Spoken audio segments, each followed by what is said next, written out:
انسان نہیں ہوگا، لیکن اپنے نبی کی بات میں شک کرو گے تو ایمان بھی ہاتھ سے جا سکتا ہے۔ یہ تمہارے اور میرے نبی نے فرمایا۔ شب معراج جہنم کا مشاہدہ ہو رہا ہے، خون کا دریا ہے، پیپ کا دریا ہے، اور وہ کھولتا کھولتا خون ہے، کھولتا کھولتا پیپ ہے، اس میں ایک بندہ ڈبکیاں لے رہا ہے، ایک بندہ تیر رہا ہے۔ جیسے ہی وہ منہ باہر نکالتا ہے، جیسے ہی وہ سر باہر نکالتا ہے، اس کے منہ میں پتھر ڈالے جاتے ہیں، جہنم کی آگ کے بنے ہوئے پتھر اس کے منہ میں ڈالے جاتے ہیں، اور اس کا منہ پھر اسی دریا میں ڈوب جاتا ہے۔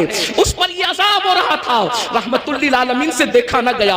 حضور تڑپ گئے، حضور بے چین ہو گئے، حضور بے قرار ہو گئے، اور پوچھنے لگے جبریل یہ کون لوگ ہیں کہ خون اور پیپ کے دریا میں ڈبکیاں لیتے ہیں، اور جب منہ باہر نکالتے ہیں تو پتھر، وہ بھی جہنم کی آگ کے پتھر، ان کے منہ میں ڈال کر ان کو ڈبا دیا جاتا ہے۔ یہ دردناک عذاب کیوں ہو رہا ہے؟ تو جبریل امین نے عرض کیا یا رسول اللہ، یہ آپ کی امت کے وہ لوگ ہیں جو دنیا میں سود کھایا کرتے تھے، یہ سود کا کاروبار کیا کرتے تھے، یہ سود کا دھندا کیا کرتے تھے۔ میں آپ سے پوچھنا چاہتا ہوں، دنیا ہی سب کچھ ہے، بولو اگر کسی سچے مسلمان کو یہ پتا چلے کہ سود کھانے کا انجام کیا ہے، وہ پیپ کا دریا، وہ خون کا دریا۔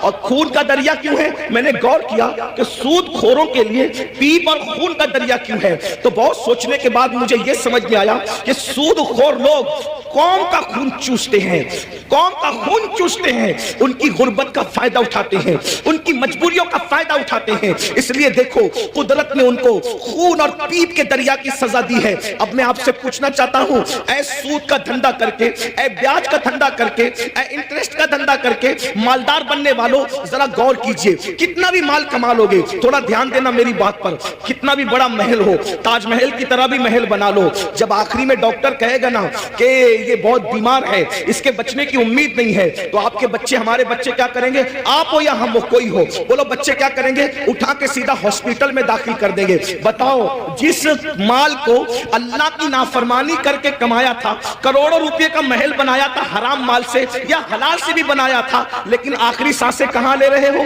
آخری سانسیں کہاں لے رہے ہو؟ ہاسپٹل کی چار دیواری میں۔ یہی ہے نا تمہاری دنیا، جس دنیا کی خاطر اللہ کو ناراض کیا، جس دنیا کی خاطر خدا کو ناراض کیا، آخری اینڈ کیا ہے؟ آخری انجام کیا ہے؟